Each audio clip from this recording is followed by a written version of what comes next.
Bonjour à tous et bienvenue sur ce premier live du groupe Talent. Alors, je voulais vous présenter rapidement nos axes de réflexion. Alors, tout d'abord, nous avons étudié dans ce thème les constats liés à l'humain et aux personnes ressources qui travaillent dans le tourisme. Le coup d'arrêt de notre activité imposé par la fermeture des frontières et la restriction de voyages émetteurs et réceptifs ont privé d'emploi de manière temporaire ou définitive la majorité des acteurs. Alors, au début de nos travaux, nous avons identifié 3 constats dominants que nous présenterons lors de 3 webinaires. Le premier est la fuite des talents. Beaucoup de licenciements, beaucoup de restructurations, de plans sociaux ou de sauvegarde, mais aussi des choix de quitter le secteur avec des intentions de reconversion assez nettement marquées. On s'aperçoit que les leviers de motivation des collaborateurs ont évolué avec la Covid et c'est ce thème que nous allons développer aujourd'hui ensemble. La deuxième problématique que nous avons identifiée est un manque d'attractivité pour les nouveaux entrants. L'image de notre secteur qui était perçu comme un secteur qui fait rêver est passée à un secteur jugé non essentiel, jugé coupable de la diffusion du virus et qui par conséquent n'embauche pas. Alors comment réenchanter ce public des nouveaux entrants? Cette problématique sera abordée jeudi 1er avril à 9h30. Et enfin, la troisième observation que nous avons faite porte sur l'évolution des nouveaux modes de collaboration. On s'aperçoit que l'isolement a finalement décuplé notre envie de lien social et de collaboration entre confrères ou partenaires, et plus simplement dans la sphère de l'entreprise, mais au-delà. On s'aperçoit aussi que cette pause forcée a fait émerger de nouvelles façons de travailler, nous offrant plus de flexibilité, moins de contraintes géographiques et finalement des perspectives d'opportunités professionnelles. Et cette thématique vous sera présentée mardi 13 avril à 17h30. Alors pour la thématique du jour, nous sommes 4 membres de Respire à avoir travaillé sur ce sujet. Alors nous allons nous présenter brièvement à vous. Pour ma part, je suis Laetitia Lebras, je suis créatrice de voyages individuels en sous-traitance pour des agences de voyage sur mesure. Précédemment, j'ai travaillé au Canada en conception et vente de voyages pour un réceptif nord-américain. J'ai également travaillé en Malaisie en tant que formatrice et en France pour la représentation d'offices de tourisme étrangers. Alors aujourd'hui, je suis accompagnée de Maude Fabulé. Alors Maude, est-ce que tu veux te présenter rapidement à nos participants? Oui, bonjour, je suis gérante de mon agence de voyage à Douarnenez. Depuis bientôt 3 ans, voilà, j'ai toujours été dans le tourisme, toujours en agence de voyage, depuis un peu plus de 20 ans maintenant. Donc, j'ai participé justement à ce groupe motivation pour savoir les difficultés que rencontrent les salariés, mais également les patrons. Merci Maude. Nous avons également Caroline Murtas qui a travaillé avec nous sur ce sujet. Bonjour Caroline.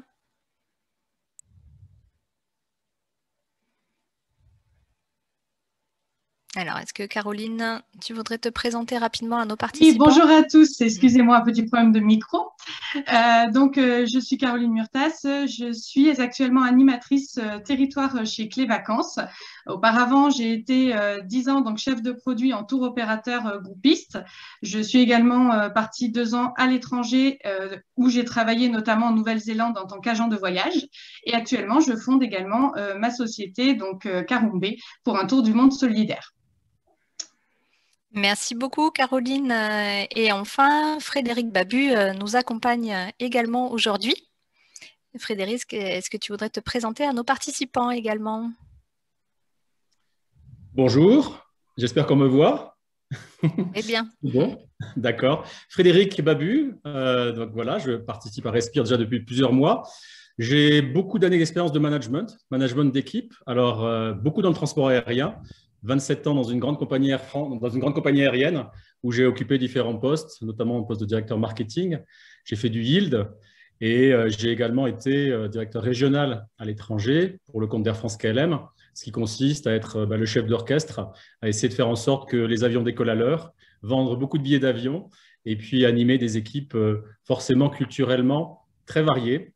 Donc voilà. Et puis depuis quelques années, j'ai acquis un petit hôtel dans les Alpes, ce qui me permet de gérer aussi une autre forme, d'avoir à faire une autre forme de management avec des petites équipes plus proches de ce que c'est qu'une petite entreprise après avoir été dans cette grosse machine qui est Air France KLM, où le management est important et la motivation et le recrutement de talents et garder les talents était aussi important.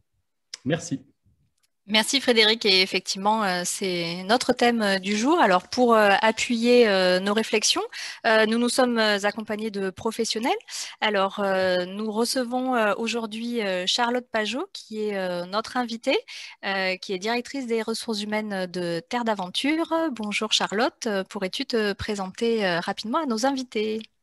Bonjour, donc je suis Charlotte Pajot, je suis effectivement DRH de chez Terre d'Aventure depuis maintenant une bonne dizaine d'années.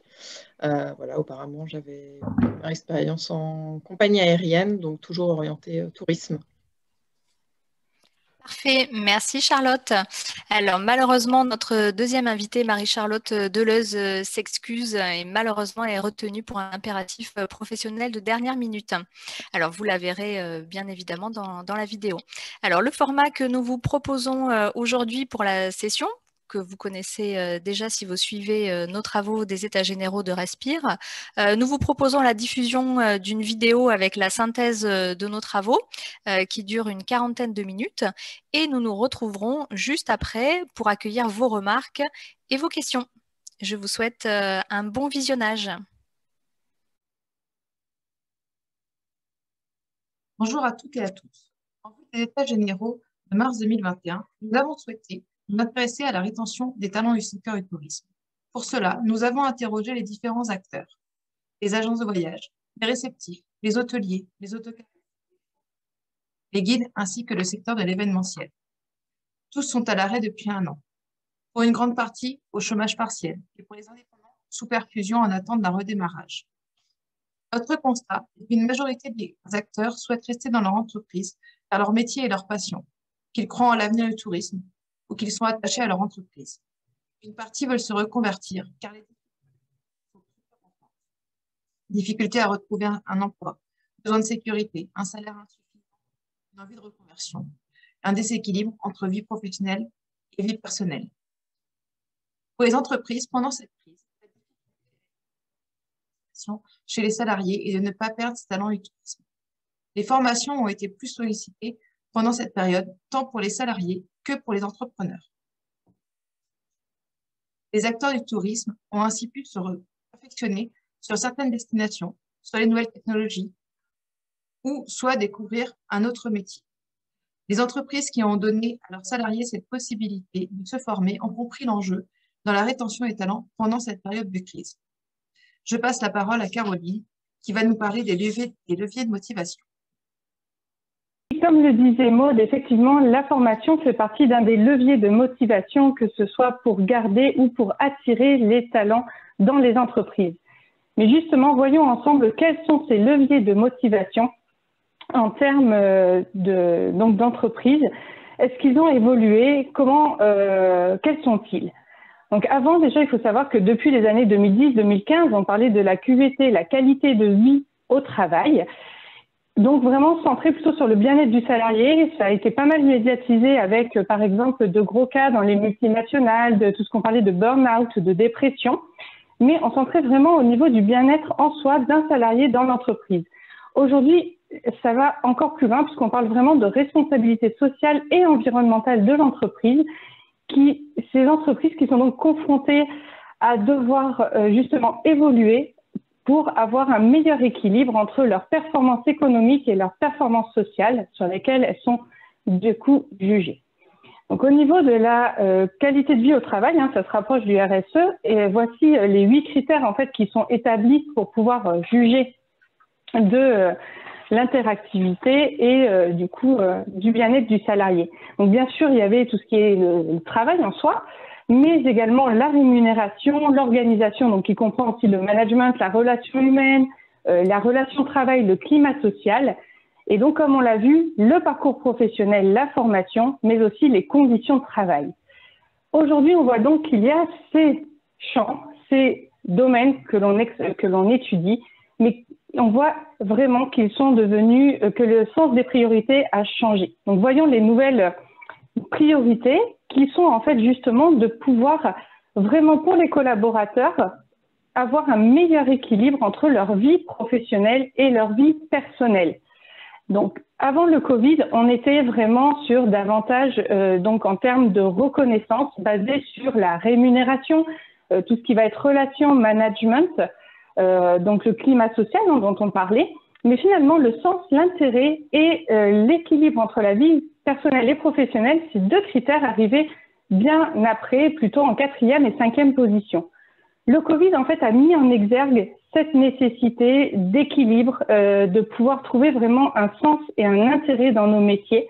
On le voit particulièrement dans le tourisme. Cet intérêt et ce sens dans nos missions est particulièrement importante, puisqu'on est plutôt sur un domaine de passion, où en fait, on remarque d'ailleurs à travers les sondages qu'on a réalisés que finalement, partir vers de nouveaux horizons et d'autres secteurs n'est pas vraiment envisagé par les collaborateurs, qu'ils ont plutôt tendance à vouloir rester dans ce secteur.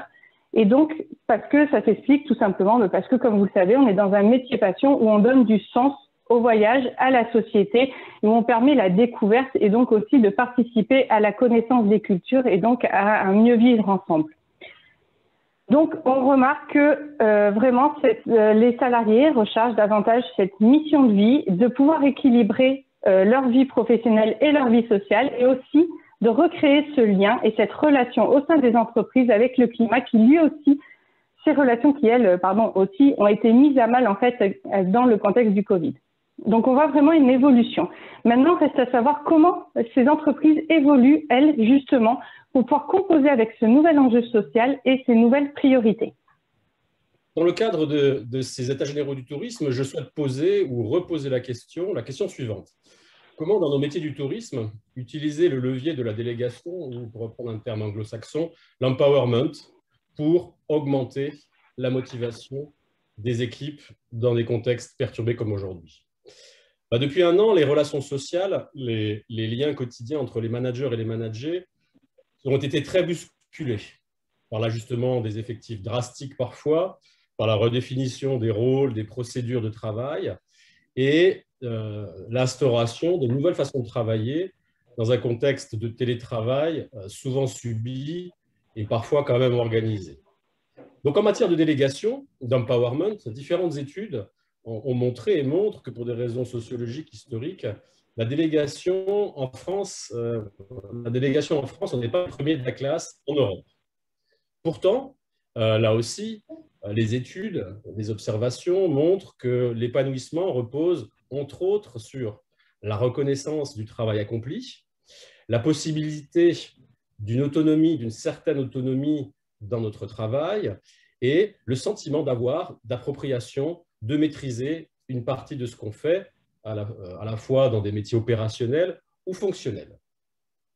Alors, pour préparer le redémarrage, quand l'activité touristique va reprendre fortement un jour, n'est-il pas le temps de proposer, d'étudier sur la base de toutes ces leçons apprises depuis un an, sur la possibilité de donner ce qu'on pourrait appeler du mou, de donner un petit peu de liberté, de délégation, d'empowerment aux équipes, qu'elles soient opérationnelles, dans la vente, dans l'hôtellerie, partout où on doit travailler. Alors, je voudrais juste développer 2 ou 3 cas concrets de mon expérience de management. Le premier dans une grande entreprise franco-hollandaise et la deuxième dans un petit hôtel de toute petite taille. Le premier exemple concernait les équipes de services après-vente, à peu près 300 ou 400 personnes dans ce groupe. On a fait l'expérience de donner des marges de manœuvre aux agents pour sortir des grilles de compensation aux litiges clients. Donc, c'était la possibilité de sortir des grilles. Rapidement, on s'est aperçu que le temps de traitement d'une plainte a été diminué fortement, la satisfaction des clients a augmenté. Certes, on a payé un peu plus, mais on a gagné beaucoup en efficacité de temps de traitement. Donc, in fine, cette délégation, qui a nécessité beaucoup de négociations de mise en place, a abouti à une meilleure motivation des salariés et une plus grande satisfaction client. Et le deuxième exemple que je voudrais juste développer rapidement, c'est sur l'équipe de direction d'un petit hôtel depuis la Covid. Ils ont dû s'adapter avec plus d'autonomie, car il fallait aller vite, sur la mise en place des règles sanitaires d'accueil des clients, des flux, de l'organisation de la salle de restaurant. Et deuxièmement aussi, ils ont acquis de l'autonomie, souhaitée, voulue, j'avais dit oui pour résumer, pour adapter les règles des conditions de réservation, d'annulation, de changement de réservation. Et j'ai pu noter, malgré ce contexte compliqué, d'incertitude, de stress, une plus grande satisfaction, un accroissement de motivation dans ce qu'ils faisaient. Donc voilà, 2 exemples pour reposer la question, comme c'est le but de ces états généraux. Demain, après la Covid, plus de délégation, d'empowerment comme levier de motivation de nos équipes. Merci. Merci Frédéric, effectivement, pour ce rappel sur le management. Alors effectivement, dans le cadre des états généraux du tourisme, il convient de rappeler un petit peu le contexte de crise. On étudie la motivation des collaborateurs dans un contexte de pandémie. Alors nos métiers sont fortement impactés par les décisions gouvernementales sur nos principaux axes, que ce sont à la fois le déplacement de voyageurs ou bien l'accueil de visiteurs. Donc nous allons donc aborder un constat concernant la perte de talents dans notre secteur, ou plutôt comment retenir nos talents. Alors d'abord, quels sont les enjeux de la rétention de talents? Il faut éviter de perdre l'expertise, l'expérience, le relationnel avec nos clients, avec nos prestataires. La valeur de l'entreprise, c'est vrai, réside beaucoup dans les collaborateurs. Mais l'enjeu est aussi d'anticiper la reprise, où il faudra bien des talents formés, des talents opérationnels et expérimentés pour une bonne mise en œuvre et rapide. Alors pour cela, pour retenir les talents, il y a eu des dispositifs, plusieurs outils. Alors bien sûr, l'idée ici n'est pas de lister tous les dispositifs qui ont été mis en place durant la crise, mais plutôt de constater que le défi est de maintenir le lien avec des équipes en activité réduite et en activité réduite depuis bientôt 1 an. Les entreprises elles-mêmes ont dû se réinventer pour développer une activité et aussi contribuer à retenir les talents, de restructurer malheureusement en passant par des plans de sauvegarde de l'emploi. Et puis bien évidemment, un des outils de rétention de talent, comme nous l'a expliqué Caroline, il y a bien évidemment des leviers de motivation qu'on doit activer en période de crise. Alors on peut se poser la question, à quel prix retenir les talents, ou bien doit-on retenir les talents dans le tourisme? Alors il y a bien évidemment la question du turnover. Le turnover est acquis dans certains milieux, notamment avec l'esprit start-up qui conçoit dans son modèle des volontés de changement des collaborateurs avec un nouvel environnement de travail et s'inspire du turnover pour justement acquérir de nouveaux talents et ainsi enrichir les compétences de l'entreprise. Nous avons vu que bon nombre de nos talents avaient décidé de quitter le secteur pour aller vers d'autres secteurs, que ce soit l'immobilier, la formation, le commerce ou le e-commerce, mais ces compétences seraient bienvenues au moment de la reprise également. Alors, en revanche, en temps de crise, le turnover engendre malheureusement des coûts sur l'organisation interne et du temps de formation. L'image de l'entreprise peut aussi être impactée dans sa relation avec les clients ou les fournisseurs. Les collaborateurs de l'entreprise sont quelque part une figure d'attache de ces prestataires et le niveau d'expertise de nos métiers et de notre polyvalence est très important. Et un nouvel arrivant nécessite un temps de formation, d'intégration et également un niveau de connaissance du territoire sur lequel il travaille, et ces connaissances s'acquièrent avec le temps. Alors quand on regarde la spécificité de nos métiers, on constate une forte passion commune au métier de l'accueil et aux métiers liés au voyage. Et en temps de crise, on constate que même si nous perdons des talents dus à la conjoncture, il est quand même nécessaire de maintenir un lien, que ce soit formel ou informel, pour anticiper justement cette reprise. Donc voilà, vous avez pu écouter les principaux constats que cette crise nous a permis de dresser autour de la motivation du collaborateur et l'objectif de rétention des talents. Des questions se posent. Et pour cela, nous allons nous appuyer sur l'observation, bien sûr, du monde professionnel. Alors, ce monde professionnel, aujourd'hui, je vous le présente, il est incarné par Charlotte Pajot et Marie-Charlotte Deleuze. Alors, Charlotte Pajot, d'abord, bienvenue. Charlotte est directrice des ressources humaines de Terre d'Aventure, spécialiste du voyage d'aventure dans des destinations lointaines ou proches, proposant la pratique de la marche, du vélo, en petits groupes et en individuel. Et nous accueillons également Marie-Charlotte Deleuze, responsable des ressources humaines chez Utopia, spécialiste de l'hôtellerie en plein air, écotouristique et de vacances authentiques implantées en France et à l'étranger.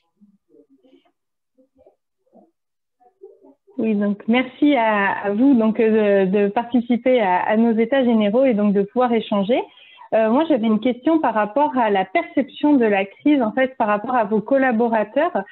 Comment, pour vous, ils ont vécu cette crise? Comment ils l'ont perçue lorsqu'elle est arrivée il y a près d'un an maintenant?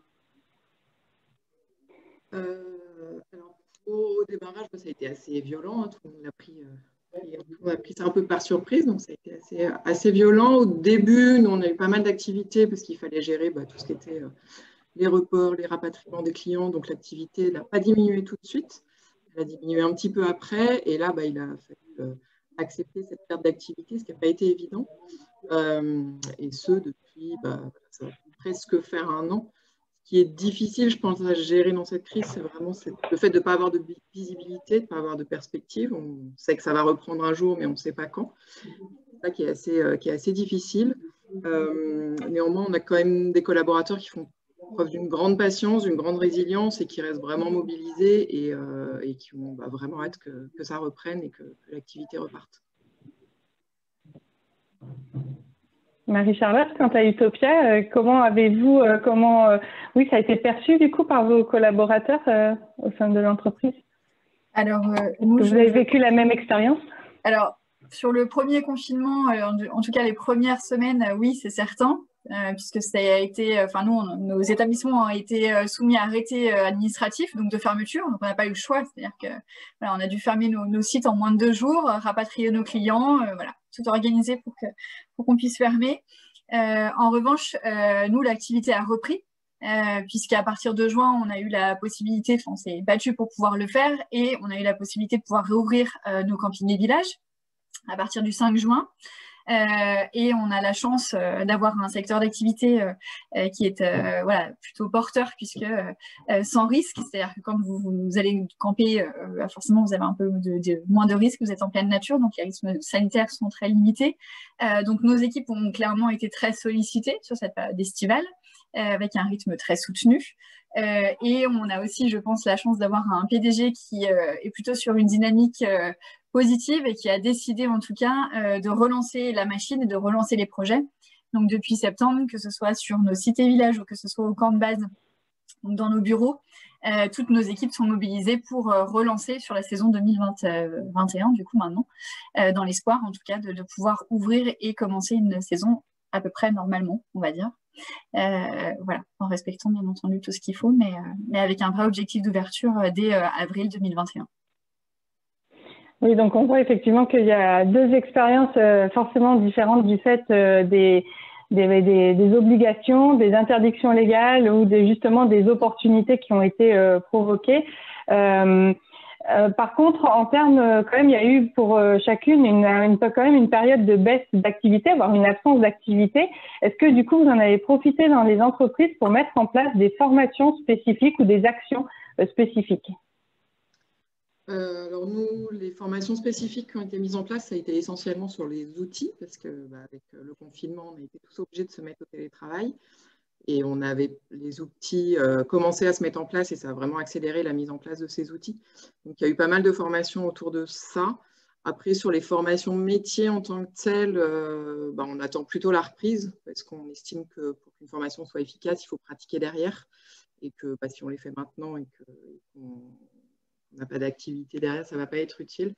Donc voilà, ce sera plutôt à la reprise. Moi, je rejoins Charlotte forcément sur la mise en place des outils de télétravail, puisque nous, culturellement, on ne pratique pas le télétravail, parce qu'on pense que le collectif, ça marche mieux quand on est ensemble. Donc forcément, il a fallu, en tout cas, pallier à un certain manquement d'outillage.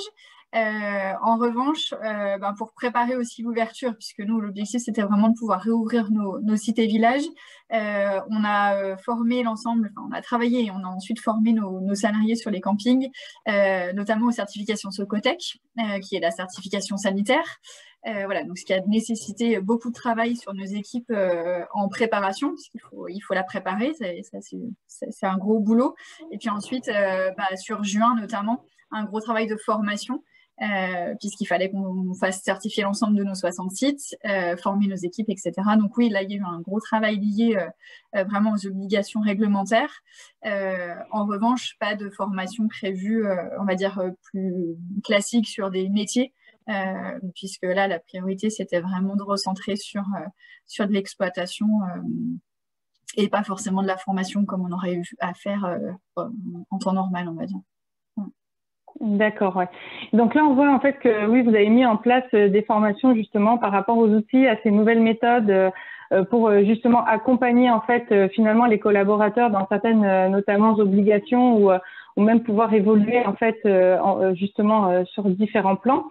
Est-ce que en fait il y a eu quand même des demandes de la part de vos collaborateurs pour des formations qui ont peut-être liées ou qui peut-être d'ailleurs ne sont même pas liées finalement à leur activité dans vos entreprises? Oui, nous on a eu pas mal de demandes, alors on a aussi pris parti de profiter de cette baisse d'activité justement pour permettre aux collaborateurs de se former, et notamment avec le dispositif FNE qui est pris en charge à 100% des formations, donc c'est vrai que c'était une belle opportunité pour eux. Donc on les a vraiment invités à se former, mais vraiment dans une démarche individuelle, c'est-à-dire que c'était eux, quels étaient leurs souhaits, quels étaient leurs besoins de formation, et puis après nous on mettait tout en place. Il y a eu pas mal de demandes, alors ça a été des formations très diverses, ça pouvait être Excel, des langues, pas mal de formations malgré tout liées au métier quand même, essentiellement liées au métier, voilà, quelques bilans de compétences, des choses comme ça, mais c'est vrai que ça a été pas mal utilisé, et on incite aussi beaucoup nos collaborateurs à utiliser leur CPF, encore une fois, pour vraiment optimiser ce temps et profiter de ce temps finalement qu'ils ont et pour développer leurs compétences. C'est quelque chose qui marche très bien. Alors, quant à nous, sur les équipes, on va dire, transversales, donc plutôt bureau, on n'a pas vraiment eu le temps de se pencher sur des formations, parce qu'on est reparti sur les chapeaux de roue, donc forcément avec assez peu de demandes. Ou en tout cas des demandes comme on aurait eu les années précédentes. En revanche, il y a une vraie réflexion. Nous, ce qu'on peut constater sur les équipes, c'est au-delà de la formation, ils ont eu une vraie réflexion sur leur équilibre, sur le sens de leur travail, sur finalement, est-ce que je veux continuer à faire ce métier encore longtemps, comment je veux continuer à le faire, etc. Donc c'est vrai que en soi, c'est pas forcément une demande de formation, mais ça fait naître aussi des discussions. Des réflexions sur les parcours, accélérer les parcours de certains, les ralentir pour d'autres parce qu'ils avaient finalement plus besoin de temps pour apprendre leur métier. Donc on s'est beaucoup plus recentré sur en effet un accompagnement individuel, mais j'ai envie de dire de leur parcours plus que de la formation à proprement dit. Alors ça découlera peut-être sur des reconversions, des formations, mais en tout cas voilà, un vrai sentiment de relation au travail et de comment je perçois ma relation aujourd'hui avec mon travail et plus largement avec mon entreprise du coup. Oui, donc c'est ce qu'on voit en fait, ce qu'on avait du coup un petit peu constaté effectivement qu'il y avait une période en fait que finalement ce Covid a été, si j'entends bien, en fait plutôt un accélérateur pour peut-être repenser, replacer le travail en fait dans sa vie, dans son équilibre. En tout cas, on voit que du coup dans les entreprises justement humaines comme les vôtres, ce qui a été mis à profit, c'est plutôt ce sens de l'écoute et de l'accompagnement. vraiment, voilà, ça ressort et ce qui a permis en fait finalement de s'adapter aux demandes des salariés avec effectivement plus ou moins le temps que vous pouviez y consacrer ou dont vous avez eu l'opportunité. C'est vrai que Charlotte, avec Terre d'Aventure, a eu peut-être plus de temps justement, mais voilà. Par contre, donc on voit qu'il y a eu vraiment justement cette volonté quand même d'écouter, de pouvoir accompagner. Je pense que on en a parlé, c'est vraiment les leviers de motivation. Est-ce que vous avez quand même ressenti pour certains justement une démotivation, ou plutôt est-ce que, comme je le disais, ça a été peut-être un accélérateur de certains changements, de reconversion de la part de certains de vos collaborateurs dans les entreprises? Une démotivation marquée, non, pas tellement. On a plutôt des collaborateurs qui ont qu'une envie, c'est que l'activité reparte et de revenir au travail. Des collaborateurs qui restent vraiment mobilisés, on le voit parce que on a une activité, on essaye de coller au plus notre activité par rapport aux demandes clients, et là-dessus, il faut vraiment d'une grande adaptabilité et flexibilité, et dès que la demande repart un peu, ils sont vraiment là et ils répondent présents. Donc une belle mobilisation, au contraire une démotivation. Après, c'est sûr qu'il y a certains collaborateurs qui profitent de ce temps, comme disait Marie-Charlotte tout à l'heure, pour réfléchir un peu aussi, prendre le temps de se poser, de réfléchir. Mais ça reste, ça ne représente pas la majorité des personnes. Et chez Utopia, Marie-Charlotte? Alors, nous, je pense que ce qui fait la force aujourd'hui, que ce soit sur les équipes terrain ou sur les équipes bureau, c'est vraiment la culture d'entreprise. Donc oui, même si chacun a bien entendu profité de ce temps, parce que c'est quelque chose qui n'était quand même jamais arrivé. Donc de toute façon, de manière individuelle, on a tous réfléchi à différents éléments, et forcément le travail en fait partie, puisque c'est quand même une grosse majorité de notre vie. En revanche, nous, je pense que ce qui ressort, c'est que les candidats, ou en tout cas les salariés, ce qu'ils recherchent aujourd'hui, c'est des entreprises plutôt à taille humaine, ou en tout cas l'écoute va être quand même importante. Vraiment donner du sens à leur travail. Alors ça passe par différentes choses, mais en tout cas, qu'ils aient la sensation de produire quelque chose et de participer à une aventure. Et nous, c'est le cas chez nous. C'est aussi comme ça qu'on le vend. Et puis, on a la chance d'être dans un domaine du tourisme, mais avec une étiquette, il y a un positionnement très clairement d'écotourisme. Et je pense que c'est aujourd'hui ce qui fait aussi la force de notre entreprise. Et vraiment avec une culture, je pense que ce qui fait sens aujourd'hui, c'est le collectif aussi. Donc, si on a la chance, et j'ai l'impression que c'est le cas aussi chez Charlotte, d'avoir un vrai collectif, c'est beaucoup plus simple de remobiliser les équipes dès lors qu'on peut, parce qu'ils attendent que ça en fait. Ils attendent qu'une chose, c'est de pouvoir se remettre au travail pour l'entreprise, se retrouver exactement. Donc c'est vrai que ça fait vraiment sens aujourd'hui, et c'est ce qui fait qu'on peut continuer à avancer à différentes vitesses, mais qu'on avance quand même en fait. Tout à fait. Oui, c'est vrai que d'accord. Donc effectivement, on voit que y a en fait cette notion de valeur en fait, et du coup d'attachement en fait à l'entreprise, je pense par effectivement les valeurs qu'elle défend, là où elle se positionne. Et on parlait du coup de sens d'intérêt, certes dans notre travail, mais aussi finalement de façon plus globale par rapport à l'entreprise à laquelle on appartient ou à laquelle on veut appartenir, qui finalement peut-être bénéficie davantage à des entreprises qui sont effectivement davantage humaines ou avec des valeurs bien propres et définies. Est-ce que justement, là on parlait peut-être de la notion de télétravail, de la notion justement de formation.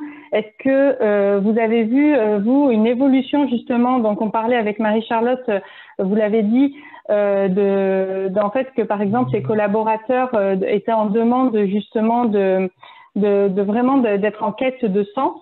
Est-ce que vous avez remarqué ces leviers de motivation? Est-ce que vraiment il y a eu un changement pour vous, ou est-ce que tout simplement ça a permis d'accélérer certaines choses ou des choses, avez-vous mis des choses en place plus rapidement que prévu du fait? Moi, je parlerais plus effectivement d'un accélérateur plutôt que quelque chose de changement total, parce que alors nous, les problématiques sur lesquelles on a travaillé, c'est le télétravail justement, où on sentait déjà avant la crise que c'était un souhait de la part des collaborateurs, mais maintenant qu'on l'a testé, qu'on a vu que ça fonctionnait, c'est vrai que ça apporte un vrai confort dans le travail. Alors, pas le télétravail à 100%, parce que le collectif, c'est important, de se retrouver, c'est important, d'être ensemble, cet esprit d'équipe, c'est quelque chose qui est vraiment très important chez nous, et que les collaborateurs, en plus, apprécient également dans les retours qu'on peut avoir. C'est vrai que personne ne veut rester 100% en télétravail. En revanche, on gardera 1 à 2 jours de télétravail par semaine après la crise et quand l'activité reprendra. Et c'est quelque chose qui est vraiment apprécié de la part des collaborateurs. Il y a autre chose sur lequel on avait commencé à se pencher, sur laquelle on avait essayé de se pencher avant la crise, c'était d'essayer un peu de décentraliser aussi notre siège, puisqu'on est aujourd'hui, nous, basés à Paris. Et l'idée, c'était de permettre aux collaborateurs de travailler au siège, mais pas forcément à Paris, et de pouvoir aller ailleurs. Donc là, on est en train d'augmenter notre capacité d'accueil, puisqu'on a déjà une agence à Lyon. On avait déjà quelques collaborateurs qui travaillaient à Lyon, mais on est en train d'aménager l'espace pour accueillir davantage de personnes et de permettre justement à des personnes qui travaillaient à Paris jusque-là d'aller travailler dans d'autres villes. Et voilà, on commence par Lyon, on aura certainement d'autres projets ensuite. Voilà, après, le fait de travailler dans des entreprises qui ont du sens, moi, c'est quelque chose que j'avais déjà remarqué avant tout ça, dans les recrutements qu'on pouvait faire et dans les motivations des personnes qu'on recevait. Mais je pense que là, effectivement, ça va être encore plus marqué. Et du coup, c'est une chance de travailler dans une entreprise qui correspond à ses valeurs et à ses besoins. Voilà. Moi, je parlerai plus d'une accélération plutôt qu'un changement radical des leviers de motivation. Alors, pour nous, on est une organisation par définition décentralisée, puisque nos bureaux sont à Lyon historique. En revanche, nos sites ne sont pas à Lyon. Enfin, il y en a un, mais les autres non. Donc, on a toujours eu l'habitude, et c'est vrai qu'on a toujours mis beaucoup d'énergie sur la responsabilisation de nos équipes, la formation, etc. Parce que de toute façon, de nature, on est décentralisé. Donc ça, pour nous, ça n'a pas changé en soi. Ça l'a peut-être légèrement modifié. Ça nous a permis aussi de les accompagner différemment, parce que c'est vrai qu'on a pour habitude d'avoir un campus où on les réunit, par exemple 2 fois par an. Là, aujourd'hui, c'est beaucoup plus compliqué. Donc, on a dû repenser nos systèmes de formation, par exemple. Ou d'accompagnement, mais en revanche, voilà, ça n'a pas modifié clairement ce qu'on a été. Je rejoins Charlotte sur le fait que ça a accéléré certains leviers. C'est sûr qu'aujourd'hui, les candidats, quels qu'ils soient, à l'âge, peu importe l'âge qu'ils ont, voilà, les choses qu'ils vont vraiment rechercher, c'est une culture d'entreprise, c'est des valeurs d'entreprise, des valeurs communes, des valeurs humaines. Ça, c'est sûr. C'était déjà le cas, et ça, c'est sûr, bien avant la crise Covid, mais c'est vraiment presque des premières questions qui vont commencer à poser aujourd'hui lors d'un entretien.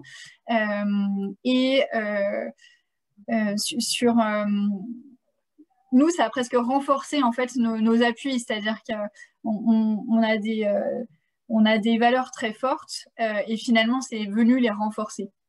Donc, ça a permis de vraiment recentrer sur l'essentiel, de se reposer aussi les questions du fonctionnement, de resimplifier les organisations, de les rendre moins complexes que peut-être, sur certains sujets, on était parti sur des choses peut-être trop complexes, et de revenir aussi au cœur du réacteur, j'ai envie de dire, qui est les opérations, c'est-à-dire on doit être au plus près du terrain, au plus près de nos clients. Donc ça a aussi permis je pense, de se reposer les bonnes questions parfois et de recentrer les propos. On s'en était peut-être un peu éloigné dans certains cas, notamment nous. On est une structure qui grossit beaucoup, qui grossit vite. Donc c'est vrai que le développement fait aussi que parfois on s'éloigne un peu de certaines choses pratico-pratiques. Et là, clairement, on est revenu dedans. On a remis les mains dans le cambouis et ça fait du bien. Clairement, ça fait du bien. Ça fait du bien aux équipes, ça fait du bien à tout le monde. Donc voilà, oui, ça a permis à la fois d'accélérer et puis de se recentrer, je pense, sur les bons sujets, quoi. Marie-Charlotte, je vous prends au mot, remettre les mains dans le cambouis. Oui. Donc, c'est vrai que pendant ces crises, est-ce que ça n'a pas été le moment, la nécessité? Et si oui, et aussi Charlotte, vous faites toutes les deux partie du comité de direction, en tout cas vous êtes dans l'équipe managériale, est-ce que vous avez du coup adapté vos pratiques managériales pendant cette crise? Comment vous y êtes pris? Vous avez déjà donné un exemple. Est-ce que c'est plus de délégation? J'entends effectivement revenir sur les basiques, revenir proche du terrain. Donc voilà, la question, qu'est-ce que vous avez adapté en matière de pratiques managériales depuis la crise? Alors, adapté, je sais pas, on n'a pas fondamentalement changé ce qu'on faisait. Nous, on travaille déjà pas mal, beaucoup, même en délégation. On essaye vraiment d'impliquer nos managers et nos équipes dans l'activité.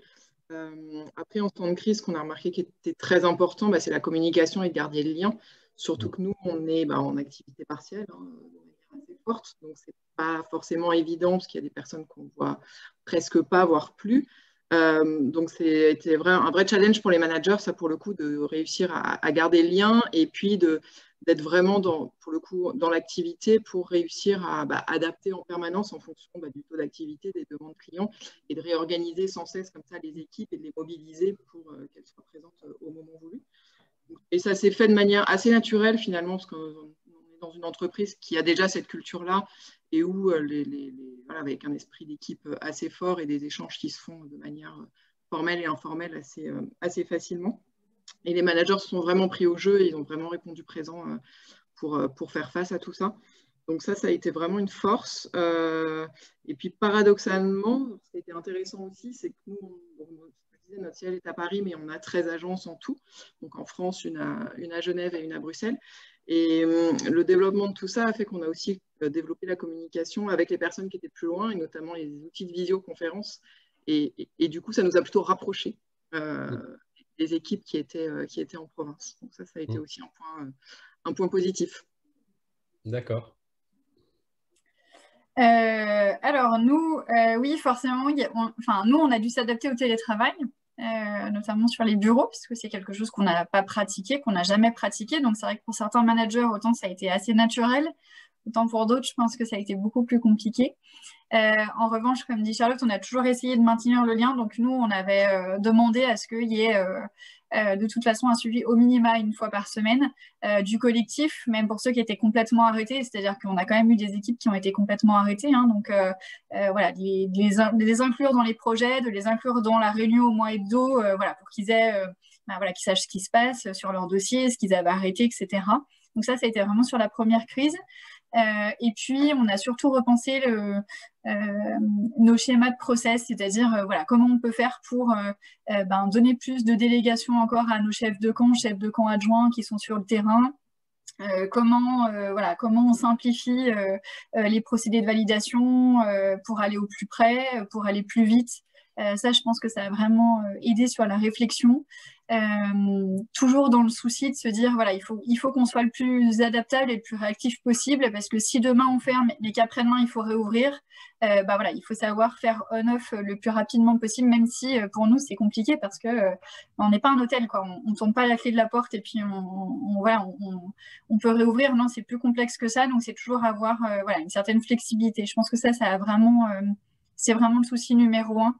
C'est de se dire, OK, comment on rend nos équipes autonomes, flexibles et adaptables le plus possible, parce que c'est vrai que aujourd'hui, c'est comme ça, et puis demain, on va peut-être partir à 180 degrés parce qu'on ne pourra pas faire autrement. Donc, je pense que c'est ça que ça nous a appris surtout. Je rebondis sur ce que disait Marie-Charlotte, sur cette volonté de réouverture. Comment vos équipes ressentent justement la reprise? Est-ce qu'elles ont envie? Est-ce qu'elles ont besoin d'accompagnement? Chez Terre d'Aventure, Charlotte, comment cette reprise est pressentie? Elle est très attendue. Tout le monde est vraiment impatient de revenir au travail, de reprendre une activité. Donc voilà, les gens sont vraiment impatients. Après, est-ce qu'un accompagnement, oui, ça nécessitera forcément un accompagnement, puisque ça fait bientôt 1 an qu'on est en activité réduite, voire très réduite. Donc, il va falloir retravailler à 100%. Et puis, on parlait tout à l'heure de formation. Il va falloir former des personnes, et puis sur les outils qui ont évolué, des personnes qui ne les ont pas encore appréhendés, ou des réflexes qu'ils ont pu aussi oublier. Pendant 1 an, il y a des choses qui se perdent. Donc voilà, donc un accompagnement RH, et puis au niveau des formations, sera nécessaire, mais en tout cas l'envie est là, et il y a vraiment une grande motivation, et vraiment les équipes ont hâte. Parfait. Et chez Utopia? Moi, si je peux faire un retour d'expérience, nous, la reprise, on l'a vécu du coup en juillet. puisque du coup, on a réouvert. Donc, sur nos équipes terrain, la reprise, ça n'a pas été un problème. Enfin, voilà, ils n'ont pas vécu de toute façon le même confinement que nous. Ils ont été confinés dans des hectares de nature. Donc, j'ai envie de dire, ils étaient plutôt privilégiés pour ça. En revanche, pour les personnes qui ont travaillé dans les bureaux, la reprise, elle a été très violente. Elle a été violente parce que tout le monde a pris des habitudes, parce qu'on n'a quand même pas le même rythme, parce que revenir au bureau, voilà, revoir du monde, des fois pour certains c'était très anxiogène. Même s'ils avaient envie, finalement, une fois qu'ils ont dû le faire, ça a été très différent. Et je pense que oui, la période, elle est vraiment importante sur l'accompagnement individuel. En revanche, ce qui est vraiment ressorti de ça, c'est que le collectif fait sens à ce moment-là, c'est-à-dire que ce qui a permis de déclencher et de vraiment faire des effets de levier, c'est le collectif, encore une fois, c'est que retrouver ses collègues, discuter 2 minutes dans les couloirs à la machine à café, enfin voilà, même si finalement on n'a pas beaucoup plus de temps, on en a certainement plus quand on est en télétravail finalement quand on est au bureau, mais c'est vraiment bête, mais c'est vrai que c'est ça qui fait la différence. Tous me disent, hein, en fait j'ai pas le temps de discuter et tout ça, j'avais beaucoup plus de temps quand j'étais en télétravail, parce que je sais pas, je dois m'organiser mieux certainement.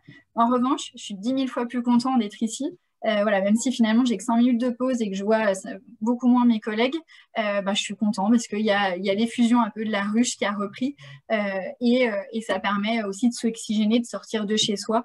De pas avoir un seul cadre qui est vie pro et vie de travail aussi, parce que là on mélange aussi un peu tout, donc c'est pas simple pour tout le monde. Donc je pense vraiment que ce qui permet la réussite de revenir au travail, c'est aussi ce collectif et un accompagnement individuel quand il y a besoin, parce que certains ont forcément beaucoup plus besoin que d'autres d'être accompagnés là-dessus. Mais l'envie fait tout. C'est une très belle conclusion, en effet, de pouvoir tous se retrouver au bureau. On en a tous envie. Merci beaucoup pour votre participation et pour votre éclairage dans notre thème. Avec plaisir. Moi, je dirais simplement que voilà, on voit qu'il y a des entreprises justement qui essayent de rencontrer les valeurs et les nouvelles attentes des salariés, qu'on voit qu'il y a vraiment justement pour les collaborateurs une sorte de mission de vie maintenant qui va faire partie du travail. Et donc, on voit que finalement, ensemble, on arrive justement à surmonter tout. Dans notre secteur, on a l'habitude d'en passer des crises. Celle-ci, elle est exceptionnelle. Mais au final, il y a beaucoup de positifs qui ressortent de tout ça. On voit qu'on est fidèle parce qu'on a un métier de sens, de passion, de valeur. Et quand on se correspond, c'est simplement rencontrer les bons salariés avec les bonnes entreprises et donc en toute transparence avancer ensemble pour toujours mieux vivre et puis mieux satisfaire justement les clients, les collaborateurs et faire un cercle vertueux. Passer à la partie questions. Alors, nous avons mobilisé déjà 1 heure de votre temps. Donc, nous allons être assez rapides sur la partie questions-réponses. Donc, je vais laisser la parole à Caroline pour nous énoncer la question que nous avons eue dans le chat. Nous avons eu, nous avons une question de Christophe en fait qui se demande du coup pour motiver les équipes et notamment satisfaire les nouveaux besoins et notamment le besoin d'expertise client. Ne pensez-vous pas qu'il soit nécessaire en fait d'impliquer physiquement les collaborateurs avec le terrain, les acteurs et les plaisirs, mais aussi les contraintes du métier? Charlotte, peut-être vous pouvez répondre sur le sujet. Oui, c'est sûr que quand quelqu'un connaît parfaitement un métier, il est beaucoup plus à même de renseigner le client. Chez nous, c'est quelque chose qui est très important. Par exemple, nos conseillers, on les envoie 1 à 2 fois par an sur le terrain pour connaître le terrain, rencontrer nos prestataires. Ils partent également sur des voyages avec des clients pour connaître vraiment l'expérience du client chez nous.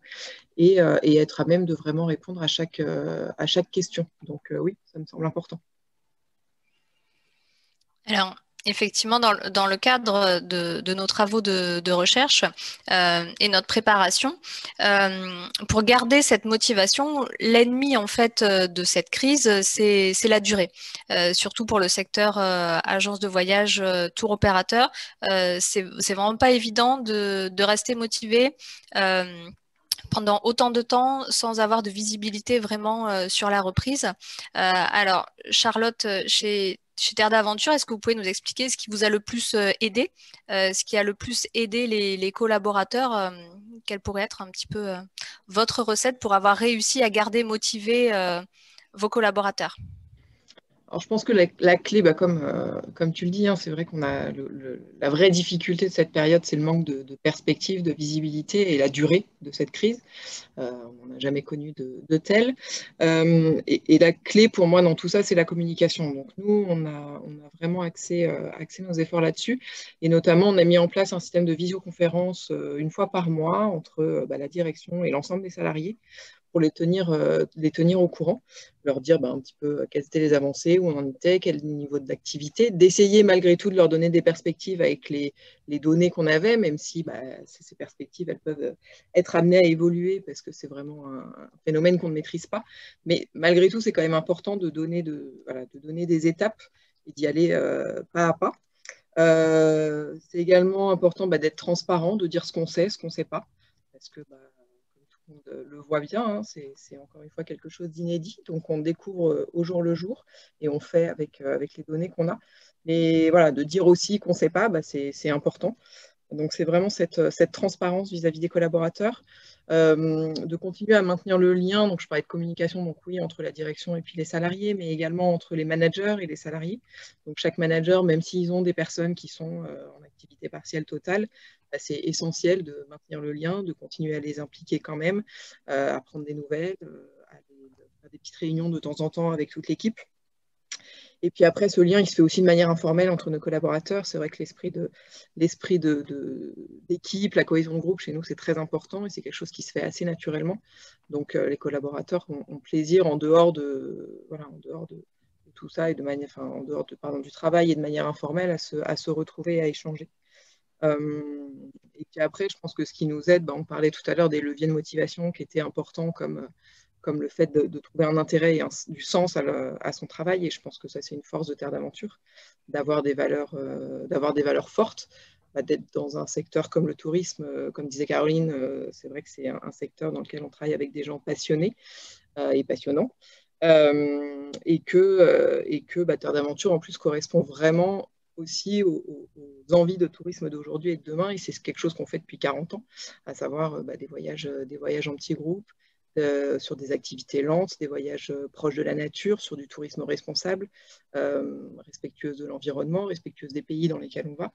Et je pense que ça, c'est des choses qui sont vraiment importantes pour nos collaborateurs.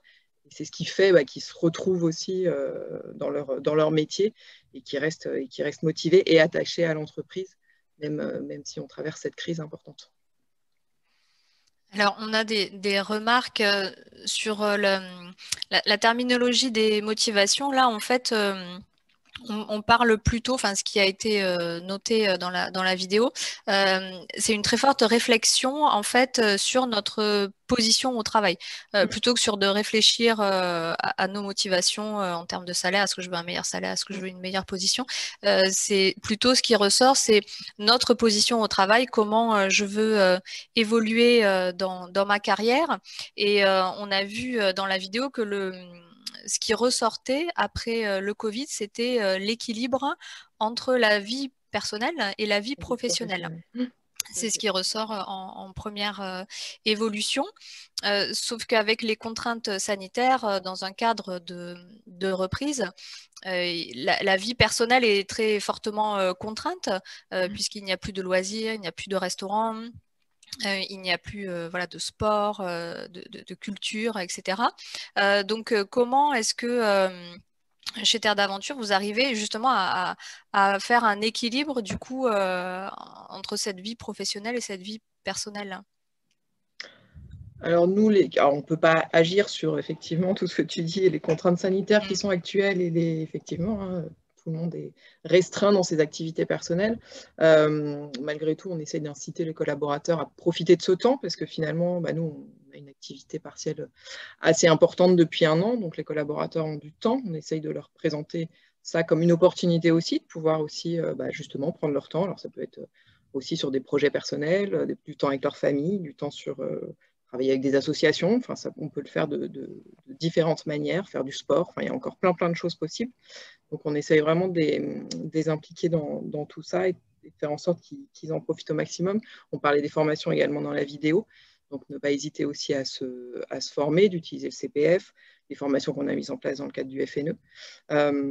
Et puis après, nous, dans cet équilibre vie perso, vie pro, on essaye aussi de se projeter dans l'après, comme je le disais dans la vidéo. Et c'est vrai que l'outil qui va être très intéressant pour ça, ça va être le télétravail. Et on a vu avec la crise que ça fonctionnait bien et que c'est quelque chose qui va pouvoir perdurer chez nous. On le faisait de manière très ponctuelle avant le Covid.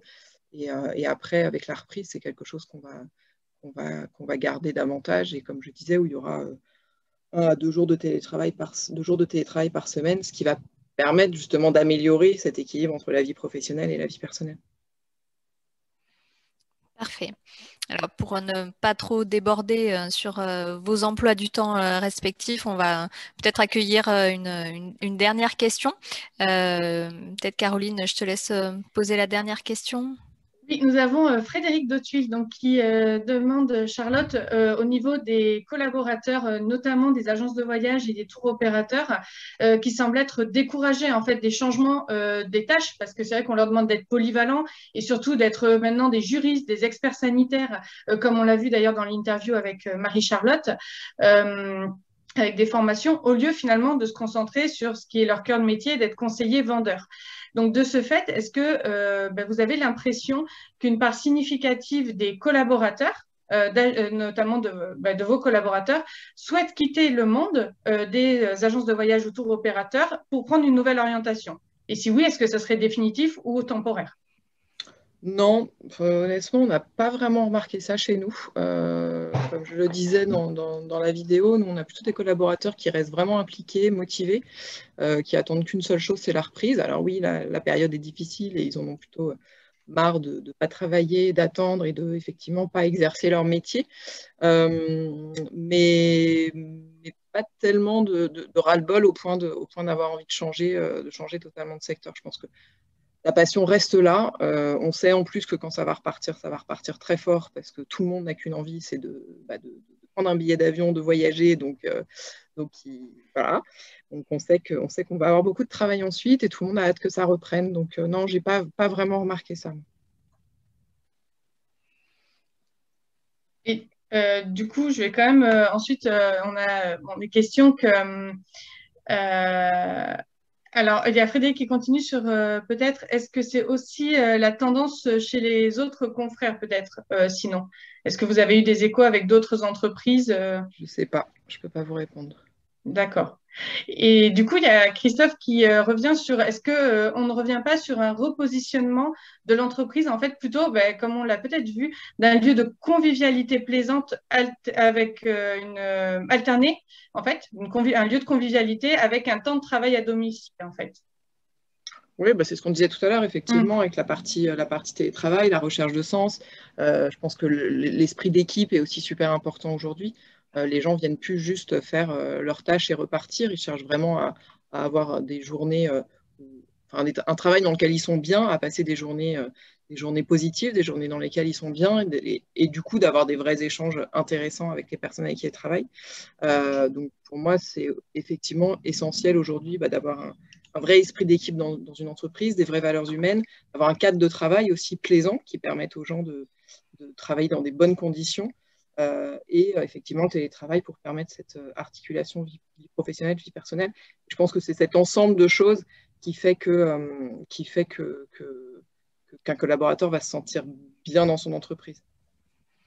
Alors, je me permets juste de rebondir sur la remarque de Christophe qui est très intéressante. On a aussi travaillé sur des sujets similaires en fait dans le sous-groupe sur les nouveaux modes de collaboration. Frédéric Babu avait aussi une expérience très intéressante dans une compagnie aérienne franco-néerlandaise, s'il voudra nous en parler après.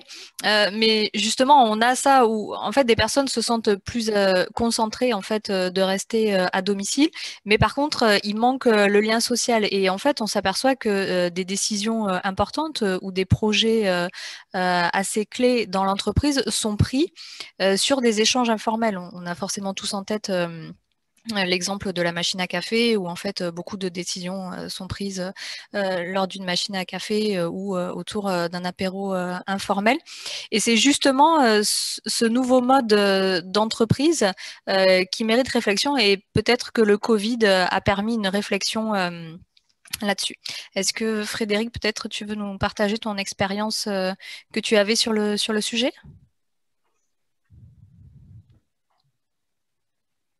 Micro. On n'a pas de micro.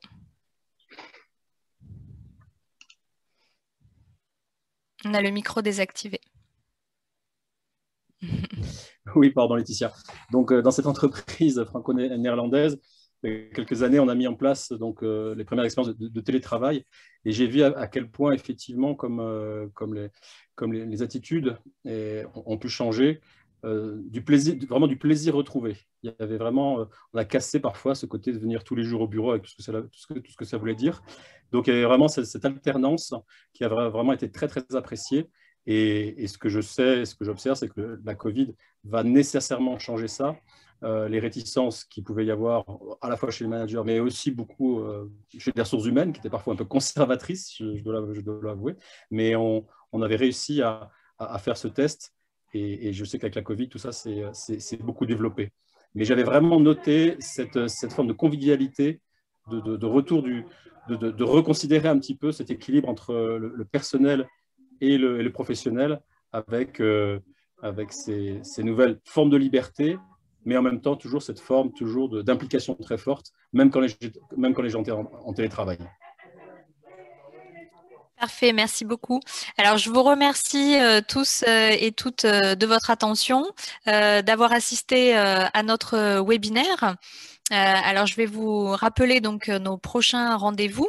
Je vous donne rendez-vous jeudi 1er avril à 9h30 pour notre groupe Talent pour la thématique liée à l'image et à l'attractivité.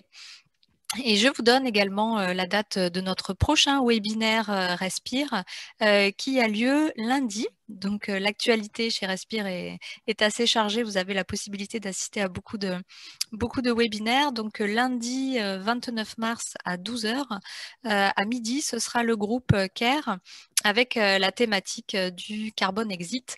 Donc, je vous invite à vous inscrire également pour suivre cette thématique. Je vous remercie pour tous vos commentaires. N'hésitez pas à nous contacter également sur nos réseaux sociaux si vous souhaitez qu'on continue à échanger. Je remercie Charlotte d'être parmi nous aujourd'hui, d'avoir beaucoup contribué à nos éclairages. Je remercie également tous les membres qui ont participé à ce sujet, Caroline, Maude, Frédéric Babu, mon co-leader Frédéric Dautuil.